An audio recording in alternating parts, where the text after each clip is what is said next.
안녕하세요. 살아있는 책 산책입니다. 오늘 소개해드릴 책은 평론가 겸 칼럼니스트인 중국인 작가 천모의 공자에게 사람 도움을 배우고 조조에게 일하는 법을 배우다입니다. 오늘 소개해드리는 책에는 37개의 사람의 도와 27개의 처세의 도를 보여줍니다.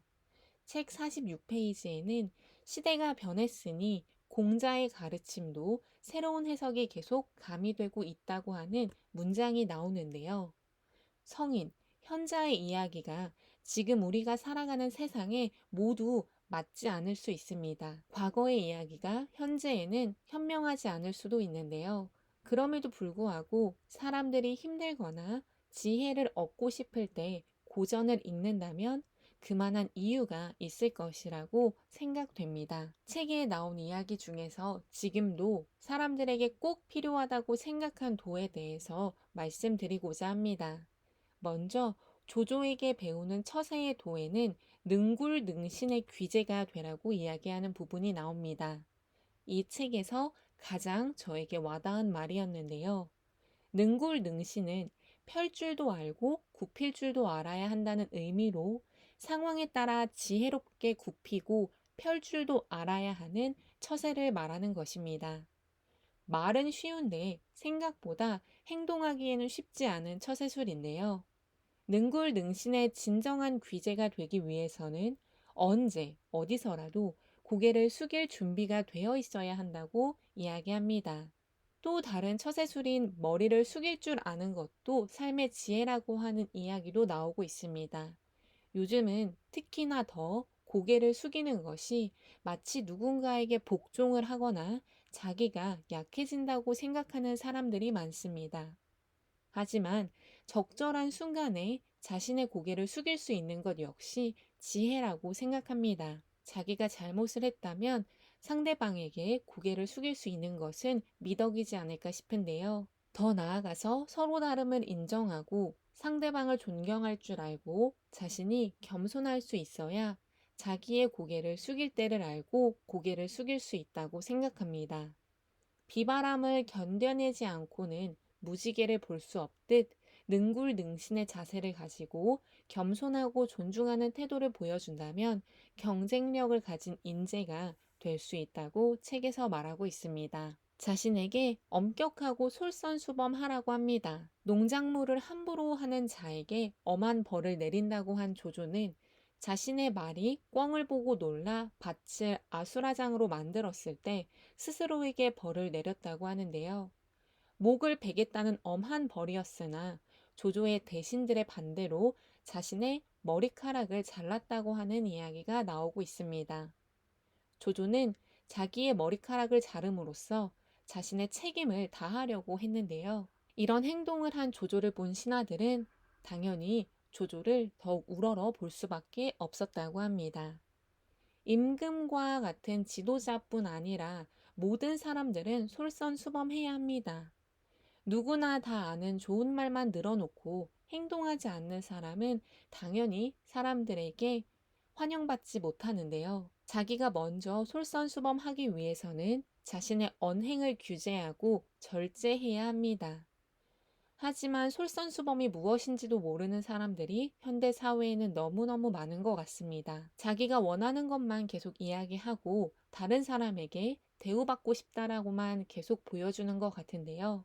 자기가 주장하는 것을 먼저 행동으로 옮기고 다른 사람에게 대우를 받고 싶다면 자기가 먼저 대우를 해주는 솔선수범하는 모습을 보여주면 좋겠습니다. 조조는 또한 용인술의 귀재였다고 합니다. 특히 아랫사람을 대우하는 능력이 탁월했다고 하는데요. 조조가 아랫사람에게 관직과 상을 내리고 예의를 다하여 칭찬을 아끼지 않았던 것은 조조의 이익을 위해서라고 합니다. 인간의 모든 활동은 이익을 위한 것이라고 합니다. 자기가 공을 세웠을 때 자신의 상사가 그에 합당한 칭찬, 격려, 실질적인 이득을 제공해 준다면 당연히 부하는 상사를 믿을 수밖에 없다고 합니다. 조조는 이처럼 신하가 자신의 능력을 다해 무언가를 만들어냈다면 그에 합당한 대우를 해주었고 그런 대우를 할 수 있는 완벽한 환경을 만들었다고 합니다. 따라서 아랫사람들이 조조를 따를 수밖에 없었다고 하는데요. 전문 CEO인 탕쥐는 마이크로소프트 중국 사장직을 맡았을 때 천여 명의 직원들의 이름을 모두 기억하고 불러주었다고 합니다. 이름을 기억한다는 것이 얼마나 대단하겠어 라고 생각하는 사람도 있겠지만 모든 직원들의 이름을 불러줄 수 있는 CEO가 우리나라에는 없다고 감히 생각이 듭니다. 자신의 능력을 발휘했음에도 불구하고 그에 대응하는 그와 합당한 대우를 해주지 않는 회사들이 너무 많습니다. 반면 자신의 능력을 발휘하지 않았음에도 불구하고 대우만 받길 바라는 사람들도 너무 많은데요. 옛날 이야기라고만 생각하는 것이 아니라 고전 속의 내용들을 읽어보며 우리 회사는 사원들에게 적합하게 대우를 해주고 있는지, 나는 회사에서 능력을 발휘하고 있는지를 자문해보면 좋겠습니다. 공자에게 배우는 사람의 도에서 나만 옳다는 생각을 버리라고 합니다.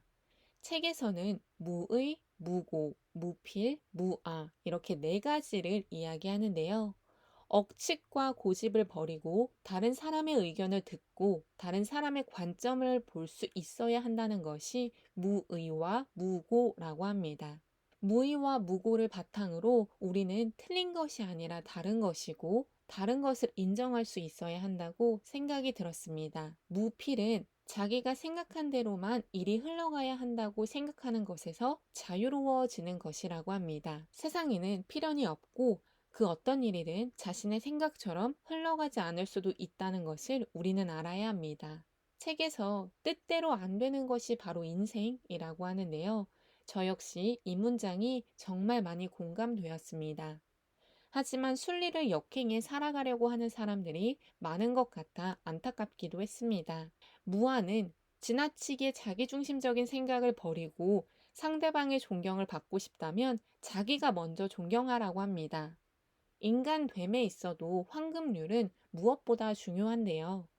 대우받고 싶은 대로 대우하라는 것은 동서고금을 막론하고 중요하다는 것을 한 번 더 강조하고 싶습니다. 나와 다른 생각을 한다고 배척하고 나와 다르다고 존중하지 못한다면 그 사람은 인간됨이 덜 되었다고 보여집니다.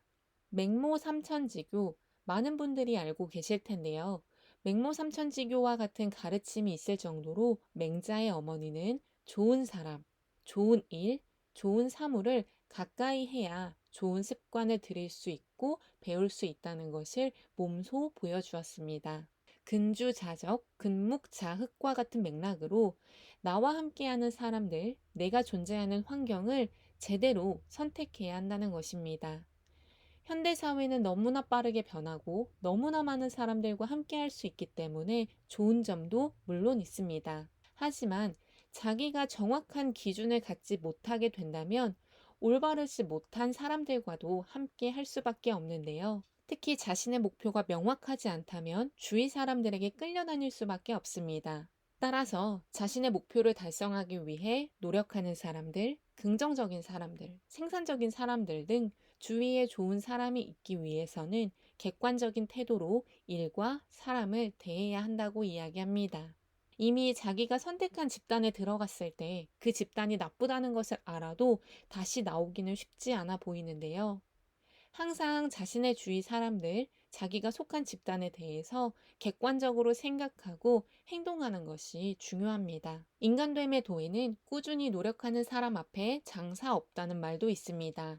하이얼이라는 가전회사의 장로이민 회장은 간단한 일을 100번, 1000번 반복하여서 완벽하게 해내는 것이 바로 간단하지 않은 일이라고 합니다. 또한 쉽지 않은 것은 모두가 인정하는 매우 쉬운 일을 성실하게 제대로 해내는 것이라고 합니다. 성공은 이처럼 간단한 일을 얼마나 꾸준하게 하냐는 것인데요. 1만 시간의 법칙, 10년의 시간 등이 괜히 나온 이야기가 아니라는 것을 고전에서도 한 번 더 이야기해주고 있습니다. 하지만 사람들은 짧고 굵게 결과를 내려고 많이 노력합니다. 짧고 굵은 결과가 물론 가능할 수도 있겠지만 인생의 성공을 위해서는 꾸준하게 자신의 규율을 지켜가며 행동하는 것이 가장 기본이라고 생각합니다. 사람은 누구나 실수를 합니다. 하지만 실수를 알고도 똑같은 실수를 또 하거나 고치려고 노력하지 않는 것은 심각한 잘못이라고 합니다. 공자 역시 현자이고 성인이지만 실수할 때가 있었고, 그때 바로 자신의 실수를 바로 잡았다고 합니다. 그 모습을 보고 제자들은 한 번 더 탄복했다고 하는데요. 세상에 전혀 실수하지 않는 사람은 없습니다. 그런데 실수를 하고 난 다음에 그 사람의 행동으로 우리는 실패와 성공을 나눌 수 있다고 합니다. 실수로부터 깨달음을 얻고 성장하는지, 그것이 아니라면 실수로부터 아무것도 얻지 못하고 제자리 걸음을 하는지를 볼 수 있다고 합니다. 실수하는 것을 두려워하지 말고 실수를 하고 난 후에 자기의 올바르지 못한 행동을 두려워하며 스스로 성장할 수 있게 배우는 것이 중요하겠습니다. 마지막으로 말씀드리고 싶은 이야기는 공자에게 배울 수 있는 사람의 도인 포부입니다. 파스토르는 목표, 일, 성공을 인간이 살아가는 데 꼭 필요한 3대 요소라고 이야기했다고 합니다. 그 중에서도 목표를 세우는 것은 가장 중요하다고 이야기했다는데요. 공자 역시 지향, 이상, 목표에 따라 그 사람의 삶이 얼마나 원대해지고 확고해지는지를 알 수 있다고 이야기합니다. 저 역시 목표에 관해 강의를 진행하는 강사로서 내가 다른 사람의 목표를 보고 따라가고 있는 것은 아닌지, 나는 내가 진정으로 원하는 것을 목표로 삼고 있는지 등의 질문들을 저에게 해보려고 노력합니다. 회사에는 회사의 목표가 있을 것이고, 학교에는 학교의 목표가 있을 것입니다. 그리고 친구에게는 친구의 목표가 있을 것인데, 나는 나의 목표가 있는지 자문해 보는 것이 필요합니다. 사람 됨과 처세의 도는 몇십, 몇백 년이 지난 미래에서도 꼭 가져야 하는 사람의 자질이자 역량일 것입니다. 낭만 닥터 김사부 시즌3에서 나왔던 김사부의 대사처럼 교육인지 훈육인지 구별도 못하고 나이 많은 사람들이 하는 말은 죄다 골질에 꼰대질로 제껴버린다는 말이 저는 굉장히 많이 와닿았는데요. 인간이 가져야 하는 기본적인 도리들을 우리는 가지고 있는지 생각해 보고, 생각해야 하는 것은 생각하고, 배워야 하는 것은 배우고, 행동해야 하는 것은 행동해야 된다는 것을 다시 한번 강조하고 싶습니다. 오늘 산책길의 책은 공자에게 사람됨을 배우고 조조에게 일하는 법을 배우다 였습니다. 감사합니다.